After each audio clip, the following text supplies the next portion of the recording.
బుగ్గ మీద వెచ్చని సిగ్గు వచ్చినప్పుడు దానిని అడుగు, ఎర్రదనం అంటే చెబుతుంది.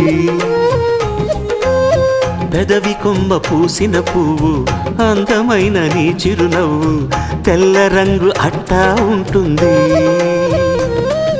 నీలో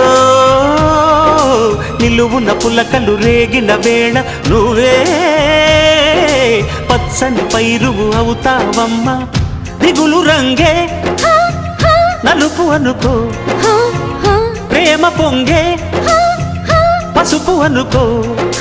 భావాలను గమనిస్తుంటే ప్రతి రంగును చూస్తున్నట్టే, చూపులు ఎవరివైనా చూపించే లోకం ఒకటి. నేస్తమా ఇద్దరి లోకం ఒకటే లేవమ్మా, అందుకే నా కన్నులతో లోకం చూడమ్మా.